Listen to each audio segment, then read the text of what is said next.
I'm Jane, host of Invisible Tears, and I'm here with my co-host Amanda and Drew. Hi guys, how you doing? Good, how are you doing? Doing good. Still recouping from CrimeCon. Yeah. Wow, I'm still processing so many things that happened at CrimeCon. So many people that we met and conversations we had, and still processing it all. It was so incredible. It was just above and beyond what I expected. Mm-hmm. Yeah, I think the amount of connections, the amount of conversations and things that occurred at CrimeCon were really, really impactful. Yeah, it's going to take a while to process through and even keep on making those connections back with the people that we have, that we did meet at CrimeCon. We're in the process of doing that now. Yeah, we are. Yep, got a lot of great conversations coming your way. Yeah, absolutely. So this is episode 1 of season 4. Woo-hoo. Wow, I can't believe we're already on season 4. I know. Crazy. It's crazy. So today we're gonna do some updates from the March, and we're gonna do some Q&As. Mm-hmm. We have gotten a few really, really good questions, and so why don't we go to the updates from the March? Sounds good. Now, as we already shared on another episode, I did have my meeting with Officer McLaughlin. Me and Jessica did. It was a great meeting, very informative, positive. I have not spoken to him since, but I'm still kind of processing the whole meeting itself. I am actually gathering some questions for him, which he gave me his card and his phone number and everything, and so I can either message him or call him anytime I want or need. So that's been that's good for me to know, and I do plan on calling him in a few weeks. So but me and Jessica were sitting home this past week, and I did get a call from Miles Matson from the AG office. He is the Chief Criminal Justice Bureau Senior Assistant Attorney General. He has quite the title. He does. He stood there at the march the whole day. He did. He was very approachable. Throughout the day, I saw several people going up to him and speaking with him. And I mean, there was a few that were, pretty boisterous, understandably. But he stood there and listened to every single person that wanted to speak to him. Yes. That whole day. And I was really impressed with that. So he did give me a call this week. Wanted to know if I had any questions for him, concerns. I did tell him that, which he already knew, that I did have my meeting with Officer McLaughlin, and that I was very satisfied with that meeting, and that it felt good that I now have a contact person. Yes. So I have a contact person where I can contact, or if somebody comes to me with information, I have someone to direct that information to. Yes. Which I did not have that before. Right. So yeah, I talked to Miles about that. And being an advocate, I also wanted to know, had they been meeting with other families since the march? And he was very open and open discussion about it with me, which I was kind of surprised, but yet I wasn't. He said that they had met with several families since the march, have shared a lot of information with these families, assured these families that, these cases are being actively looked at. he shared that, they are being more proactive with responding to emails quicker than they were before. And they were also responding to, if someone called the office, they were responding to voicemails or messages that were left on their phones a lot quicker. So he did assure me of all that, because that was a concern that a lot of the families had. Yeah. When we were at the march, that there was people would call the office or email and just never get a response, or got a automated response, Right. which just was not good. But he assured me that they are responding to these much more efficiently than they were before, which I was very happy to hear. And evidently he heard that I went to CrimeCon, which is kind of funny. I wonder if maybe the office is actually listening to our podcast, because we had that on the podcast. It's a good possibility, because I just know in basic conversations that we've had that possibly people within the AG office may be listening to this podcast, because we also know that some of the people within the local police departments are as well. Yep. So, that was kind of funny to me. It's so funny. He's like, "Hey, Jane, how was CrimeCon?" You're like, "What? How did you know I went there?" Well, I was like, so I went to CrimeCon down in Orlando, and he's like, "Yeah, I heard." And I was like, "Oh, you did?" I was like, so, and I talked to him a lot about the genealogy forensics and Yes. DNA. Mm-hmm. And I just really wanted to know if they were using this to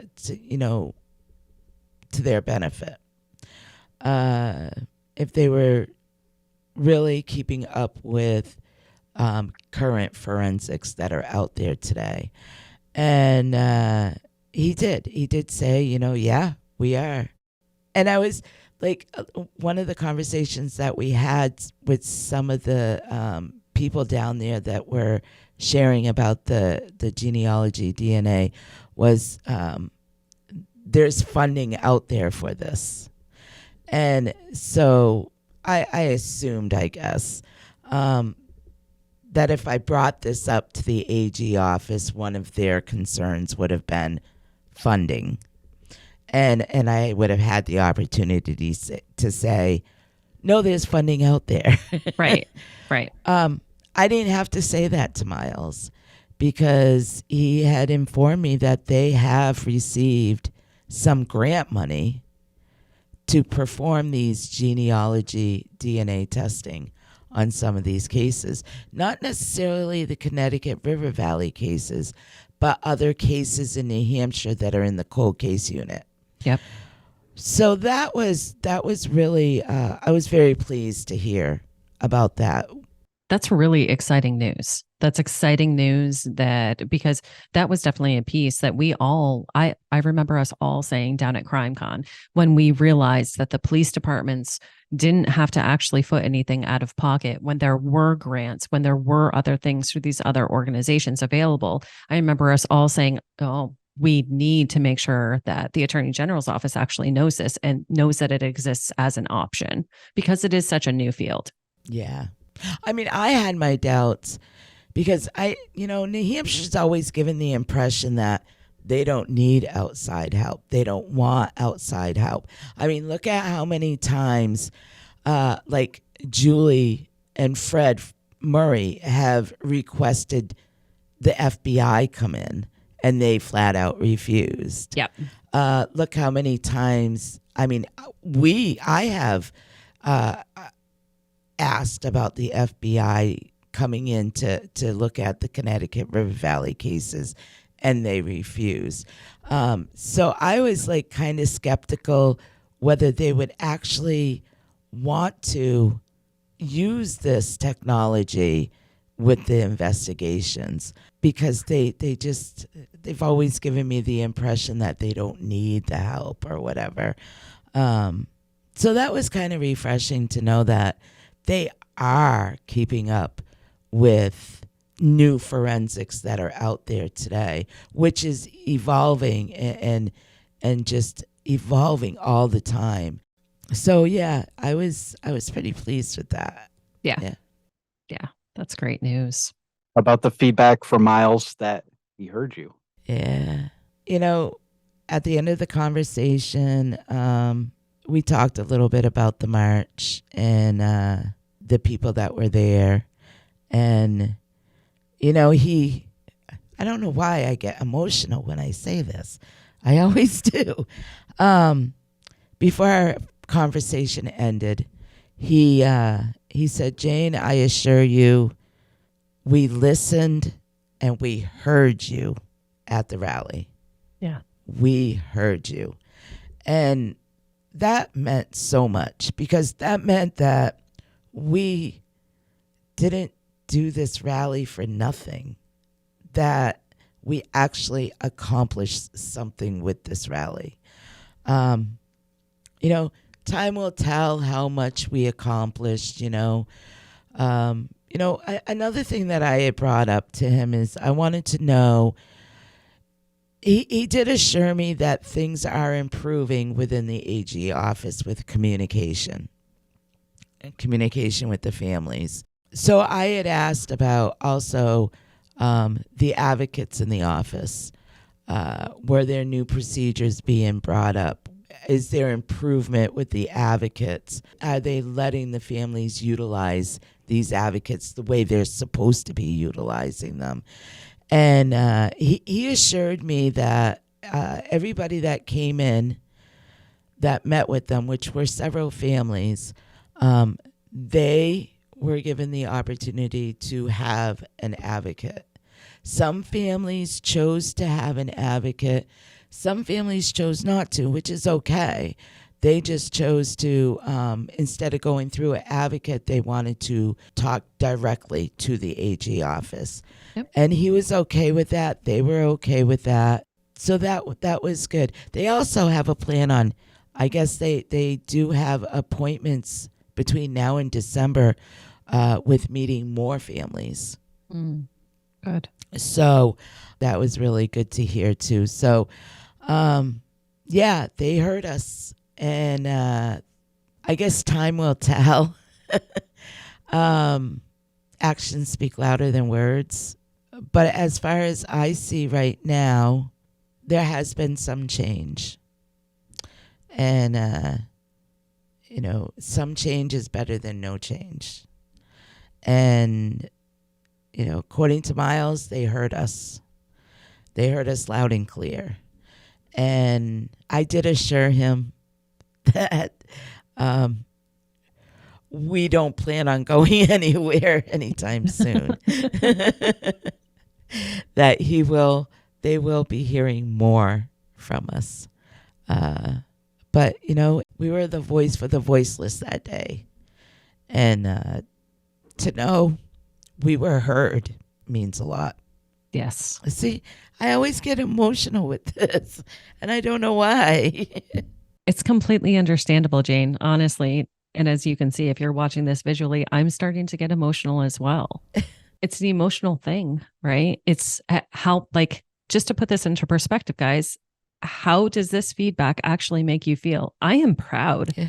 I am proud of all of us. I am proud of every single person that's a part of the coalition. I'm proud of everybody that came and supported. And I thank, Miles Matson and Michael Garrity for actually showing up to the event and taking the brunt of all of the frustrations that people have had over the course of the past, however many decades, and listening and really trying to put things in motion to improve that office. Exactly. It blows my mind that we actually were heard and that some good positive momentum is happening going forward. Like you said, time will tell, right? Time will tell. Yeah. But what we listed within our coalition group as what success looked like, what we defined success looking like, we accomplished. Yeah. because we didn't go up there demanding that this be solved. You know, we're all realistic in understanding how long a case, you know, takes to get solved and that sort of thing. We're all realistic. What we were demanding was that you listen, that you fix, and you start communicating, and you stop ignoring. Yeah. And we did that. Yeah, and we didn't want them to forget. Yep. That was my big thing too. I mean, this march was so personal to me. Mm-hmm. Like, so personal. I felt like there was a lot of missing and murdered unsolved cases that were being forgotten in the state of New Hampshire. We made it clear that we didn't want them to be forgotten. And, you know, I think that was a big goal of ours with going up there. And now they're, you know, a lot of the cases are active as much as they could possibly be active. Eyes are being put on these cases, and they know that we're not going to allow these cases to be forgotten anymore. And I think that's one of the big messages that we did send to them up there when we were there. Yeah. Drew, how does it make you feel? It's amazing to see that they are actually doing something. You know, it's not just lip service that they gave us at the rally, that they really did listen. And so far, they are actually taking the correct steps to do what, you know, the rally wanted to get accomplished, which was exactly listen to what we're trying to say, listen to what every single family member has been through over the last, you know, anywhere from 5 to 35 years. And nothing had gotten accomplished from the AG's office. At least this new regime that's gotten in here, they've done more in the last 3 months than you've seen in the last, 30 years, Jane? Yeah.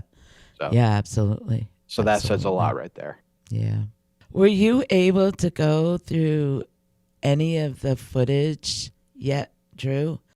Yeah, everything definitely got put onto a pause for a little while, but I've been able to go through. Yeah, we got some great footage, got a lot of great moments of particular you talking to Miles directly, both during your speech and before the rally had started, and also the interviews that we conducted at Machine Arts. Those came out really good, and looking forward to Nice. everybody being able to hear more of conversations that we've had behind the scenes. Maybe we could post some stuff from the march on our Facebook, like little snippets maybe. Could we do that? Yeah, actually. So people could see that? I think that would be a great idea, because we talk about the march and how incredibly powerful it was. But I think if people actually see some of what the march was, people could relate. Instead of just hearing our point of view, people could actually, you know, even relate or see what the march was actually about. I think that would be a great idea, to be able to give them some little visuals. You know, not a lot, but little visuals, I think, would be a great idea. And I'm sure you all would love that, everybody listening. Yeah, we could actually do it on Facebook, Instagram, like both in the reels, do it on TikTok as well, and even throw it up in our YouTube shorts as well. Yeah. Yeah, so you'll start to see some of that stuff trickle out. If you follow our social media. As long as the audio is good, I think it still is. I even have the scrum that happened before the march even started,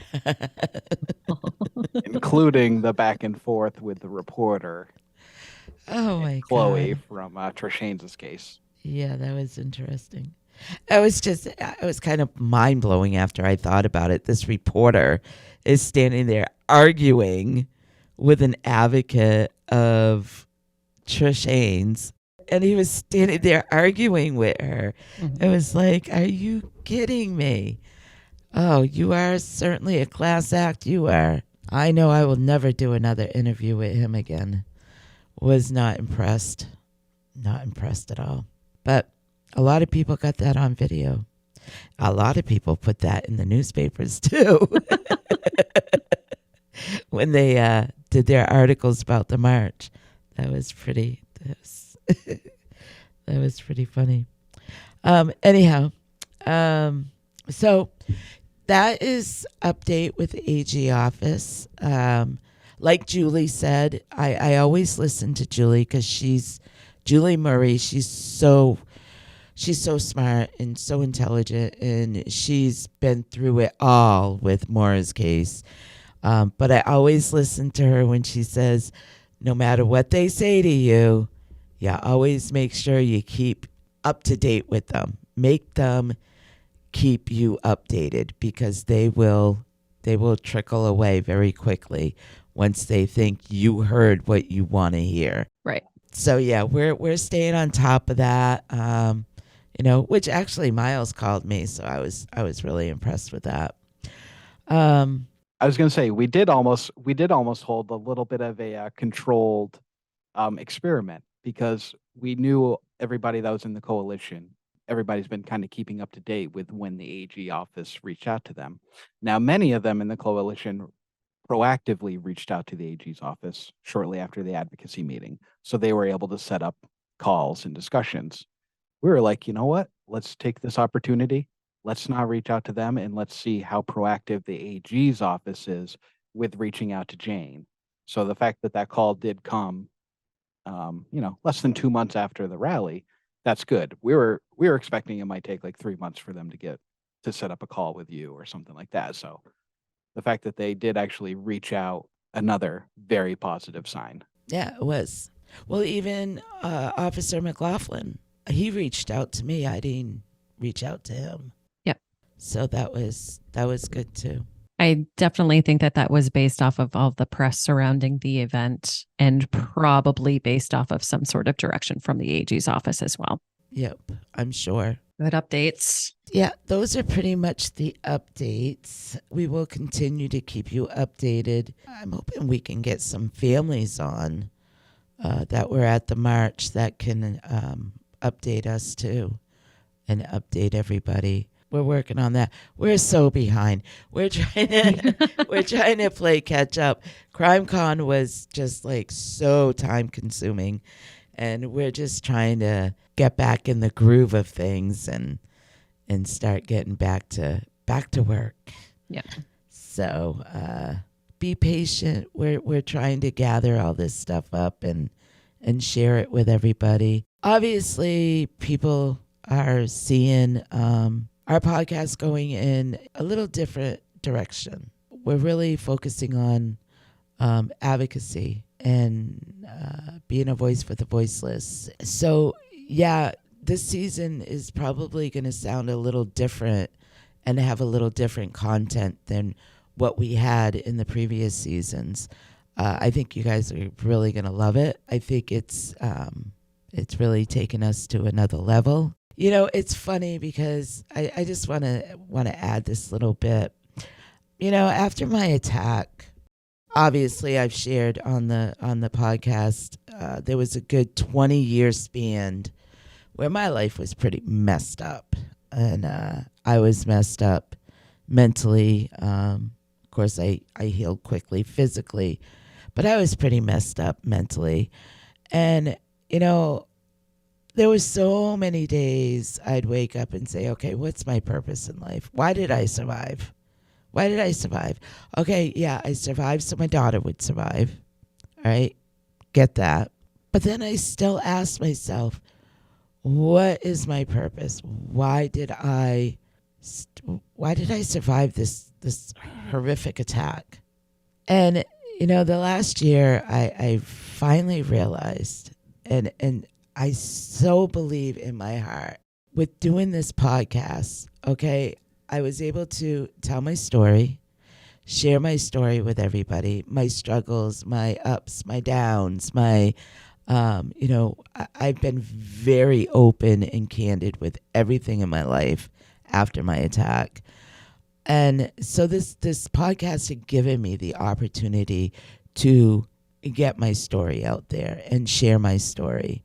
But it also, if it weren't for this podcast, I finally came to realize what my purpose is, why I survived, why I believe I survived, and what I believe my purpose is.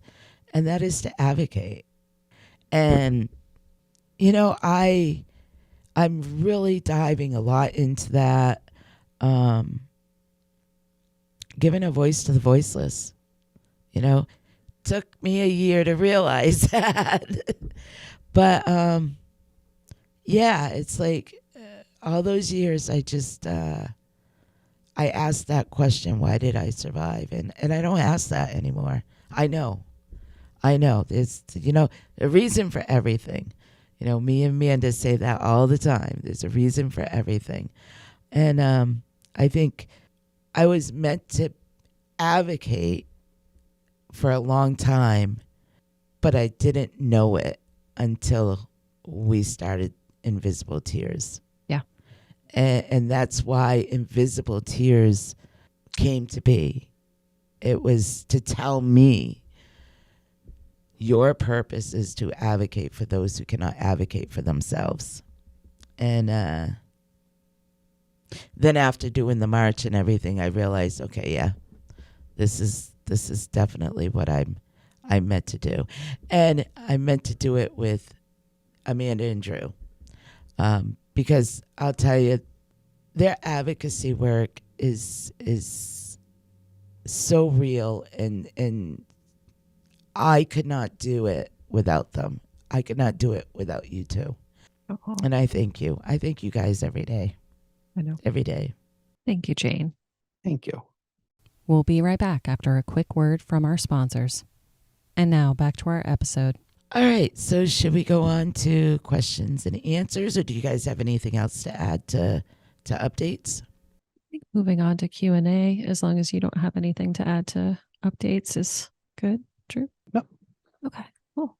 So basically, as Jane outlined, we've been extremely behind, right? We're trying to get back into it. And there's been a series of different questions that have actually come in, not just even through our email, but through YouTube as well.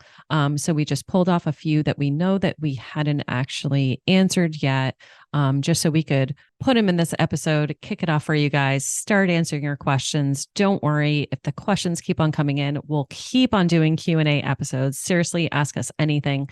All of us are always willing to answer any questions you guys have. But yeah, so we just compiled a few just to kick off the season. So first question came in from Jacqueline.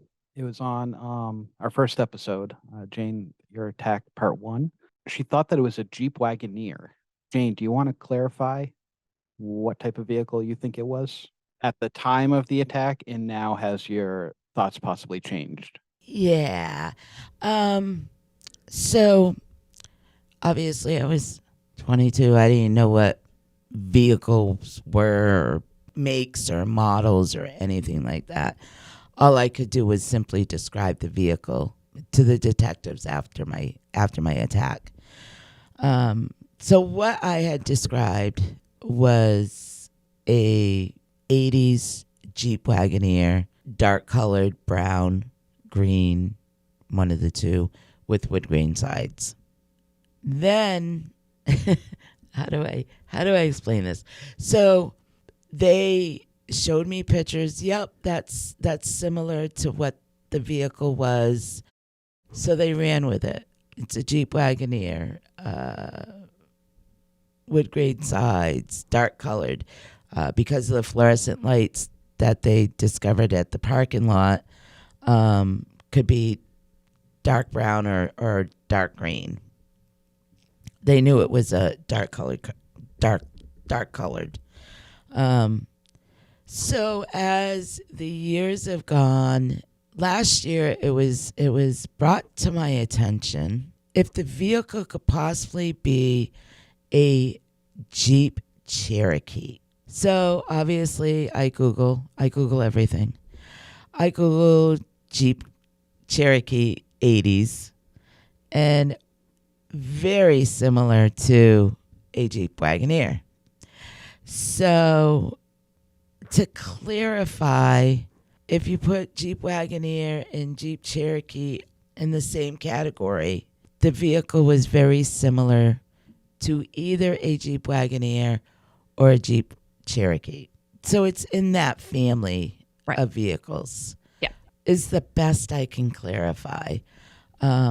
Do I know that it was definitely a Jeep Wagoneer? No. Do I know that it was definitely a Jeep Cherokee? No. But if you Google both those vehicles, now one's a 4-door, one's a 2-door. The 2-door was just brought to my attention last year too, and I was like, "Ooh, that is a possibility." So if you Google both of them, you will see a lot of similarities.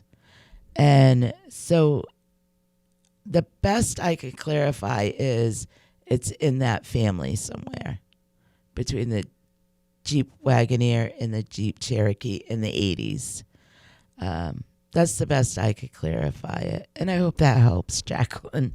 When did you give your description to the police? Well, it's funny because what had happened was when I showed up at my friend's house right after my attack, before the rescue came, the cops were there, and it was PD Farnham. I've talked about him in previous episodes. He was the first cop there, and he asked me what the vehicle was. And the friend of mine, Bob's, whose house I was at, that I went to, his brother-in-law lived next door, and he had a very similar vehicle, but it wasn't quite like that. So with me describing it and comparing it to that vehicle, I just said it was like Jay's vehicle. But it wasn't like that. It was similar. So that's when they brought, like pictures and stuff, and I don't know that they showed me the Jeep Cherokee, but they definitely showed me the Jeep Wagoneer, a picture of the Jeep Wagoneer, when I was in the hospital. So that was pretty much how they kind of ran with that. Were you still incubated at the time? No, Oh, okay. Okay. no, Now, in your memory, do you recall if it was a 2-door or a 4-door? I don't. And, honestly, it could have been a 2-door. It's funny how the memory works. You assume that you saw one thing, but yet when something else is brought to your attention, you're like, ooh, could have been. Right. Yeah. And that's how I felt when the 2-door Cherokee was brought to my attention and I Googled it. I was like, ooh, could have been. Now, me and Amanda were talking today about the wood grain siding. And, when I start talking about the wood grain siding, you're thinking the whole side is wood grain. Right. It's about that much, But then I was watching on TV the other night, and I saw a Jeep Cherokee, and the wood grain siding was just a sliver, just a very thin line going right down the whole side. And for some reason, that caught me. It hit my memory. I was like, whoa, maybe it was just that amount of wood grain siding on the Cherokee. So I'm almost questioning my memory on that too. Right. Is the paneling just 4 inches wide, or is it 10, 12 inches wide? Yeah. Right. Exactly. Yeah. Yeah. I wish I could remember more. I really do. But to me, those are good things to use, because now you're not just focused on one thing. It's a possibility of a few things. So it kind of widens, all these years they were looking for a Jeep Wagoneer with, the full panes of wood grain. Now maybe this gives them a chance to look at something different and maybe finding, some new evidence or something new, a new person of interest to talk to. I am going to be messaging Mike McLaughlin, that state trooper that's handling my case right now, and I'm going to bring that to his attention. And, it gives them a more wider range of what to look for. Yeah. You never know. They say it's that one little thing that helps crack a case. You never, ever know. I don't mean to confuse you anymore, Jacqueline, but I mean, this is the best that I could clarify. Yeah. So it sounds like, generally speaking, fairly certain that the make is a Jeep. It's just a little bit of a question about the model. Now, the model would be limited based off of the actual shape. So again, like you said, if you Google the Jeep Wagoneer, especially during those years like 80s, and then the Jeep Cherokee, you can see what Jane is actually talking about with the similar shape. So it, unfortunately, like you said, it was so long ago that it's understandable to not know the exact make and model. But the body styles were similar. Yep. Very similar body styles. That was a good question, though. And I get asked that a lot. Do you? I do. How positive were you it was a Jeep Wagoneer? And I always say, I'm not. It was just, it was something that was very similar. Mhm. I'm not saying it's not either. Right. It very well could have been a Jeep Wagoneer. Mhm. But it's similar. So our next question actually came in through email, and it was from a new listener. His name is Rich. So he's fairly new to Binging Invisible Tears. Thank you, Rich. He sent in a question after hearing your account of what happened to you during your attack. And basically what he asks is this. So when the guy looked at your car and said the thing that he said about the license plate, the whole Massachusetts driver, you beat up my girlfriend, he's wondering if the cops or if anybody has ever explored the idea that this story could have actually been true. And if so, if the cops actually ever ran any sort of Massachusetts license plate with your similar type of car to try and get anybody of interest based off of association. Now, this is something that I had never thought of. I asked Drew and he had never thought of it either. So Jane, what are your thoughts on that? What a great question. Right. I don't know. I don't know. I do know that they did work with Massachusetts with the plates and everything with the vehicle he was driving. Okay. Because back then, so obviously I heard in the hypnosis that the plate was green and white. Well, if you go back in the 80s, you will see that some of the plates in Massachusetts were green and white. But I guess what brought them back to New Hampshire was the registration tag. Registration tags. Thank you, Joe. But I don't know that they actually looked into more about Massachusetts vehicles, the Firebirds. Right.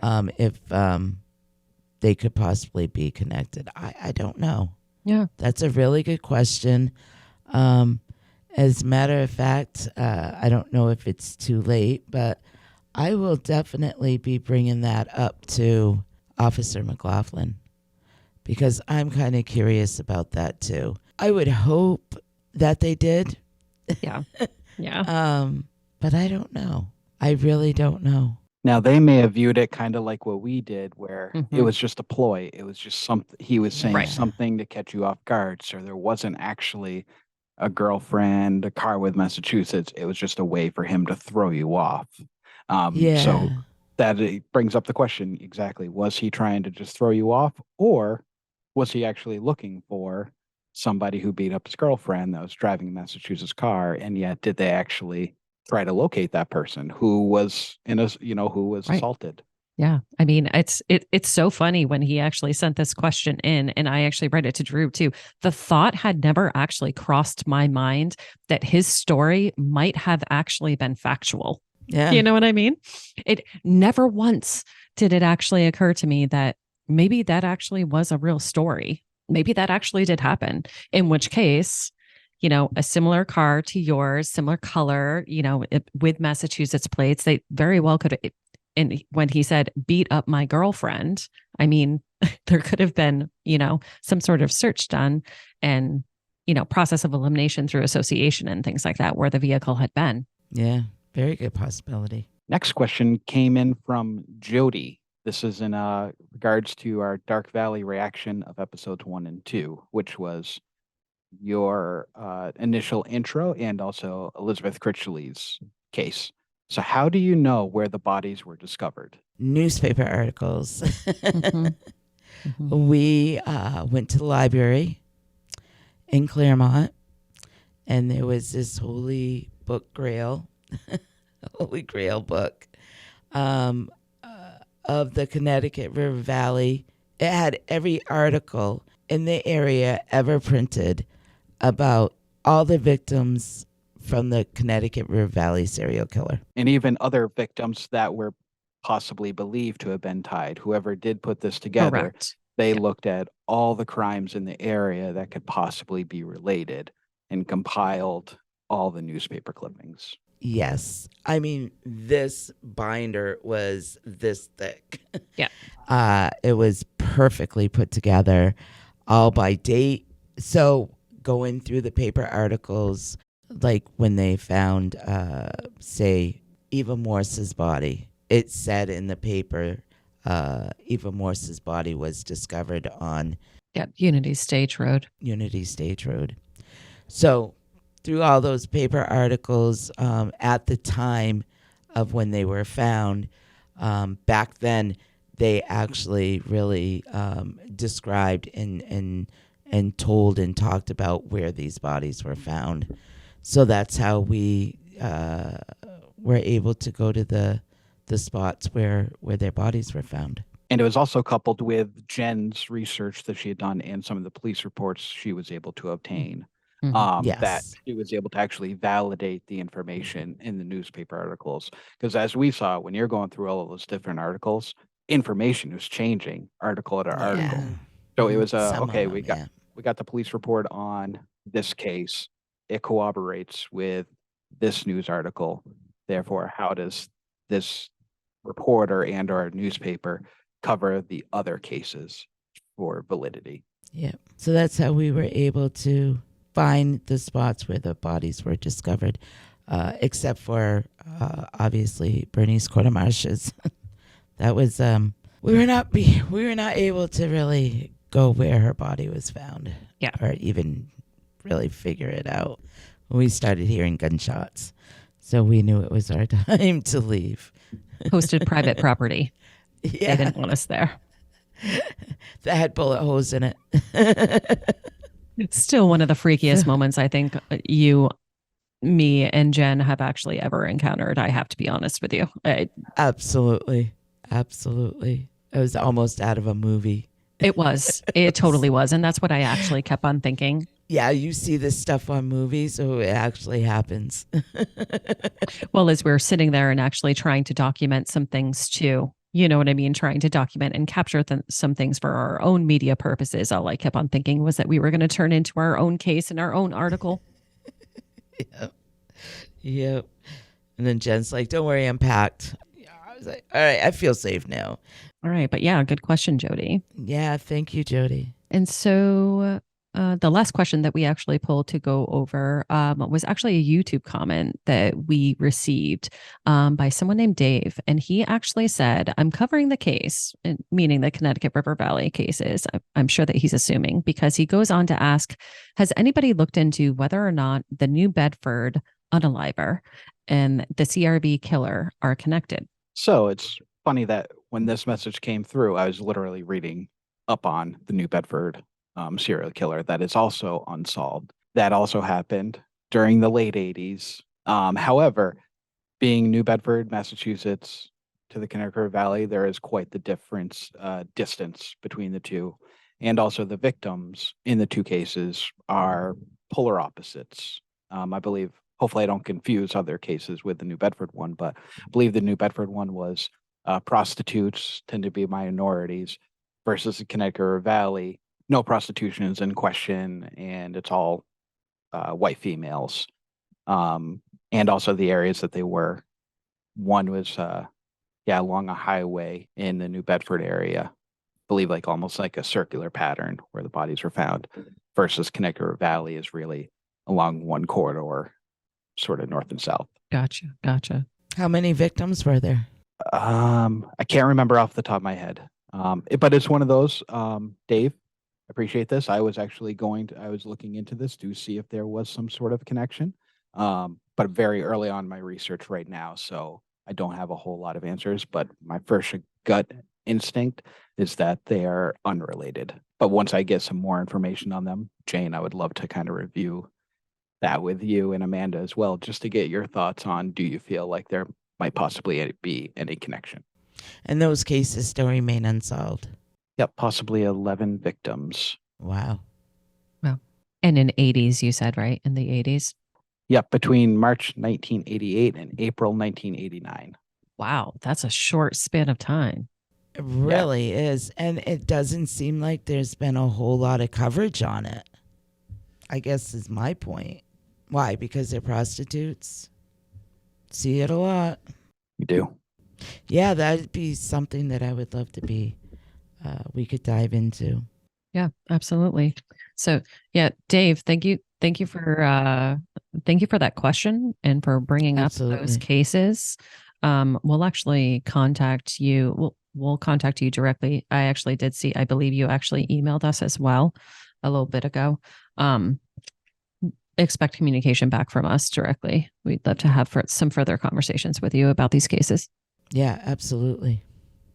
Absolutely. Thank you.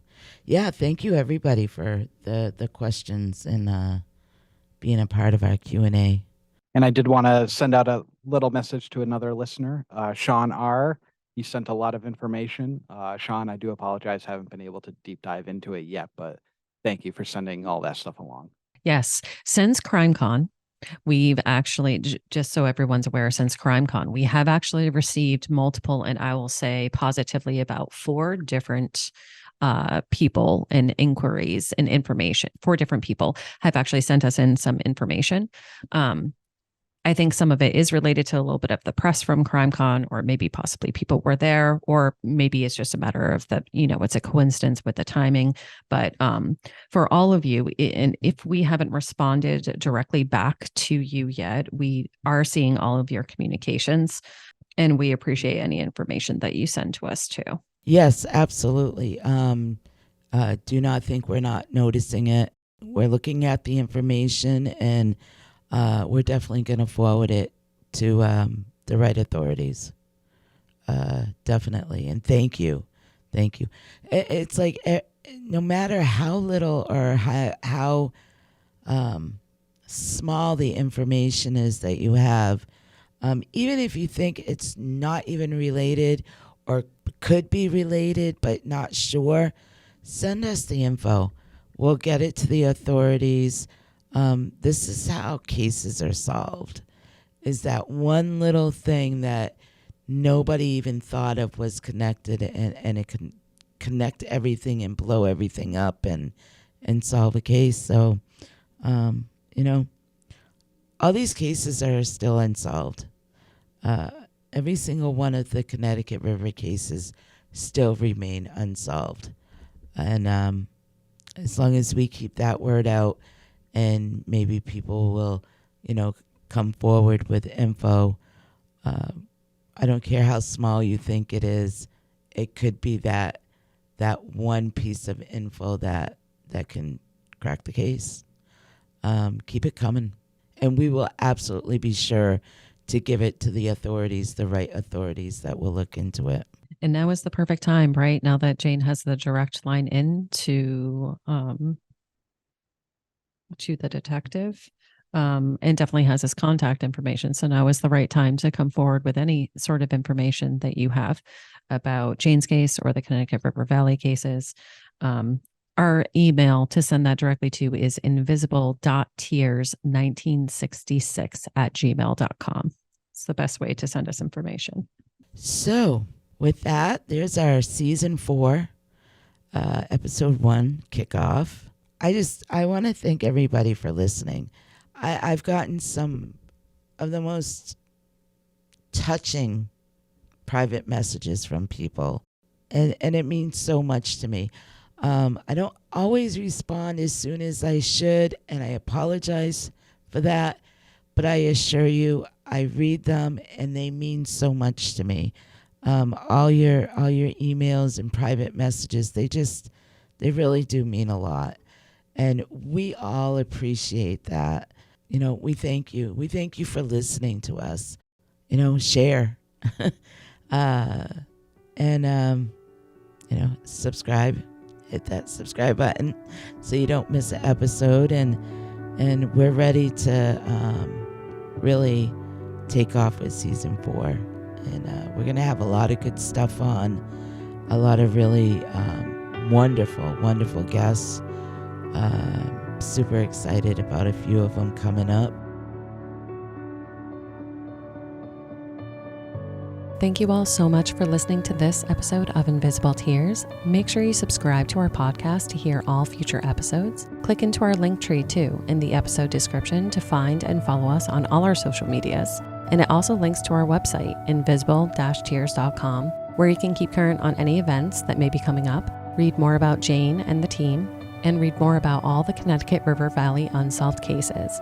If you want to learn more about my wellness practice, Guided Path Wellness, head to guidedpathwellness.org. There you can read more about me and my certifications, more about the Reiki and coaching services I offer both in person and remote, and read all about my products for sale that I make through the practice. Feel free to utilize the Contact Us section on the website with any questions, or utilize that free 15-minute consultation booking button if you have any questions about what might work for you. Evil may exist in this world, but we will not let it win. See you next episode.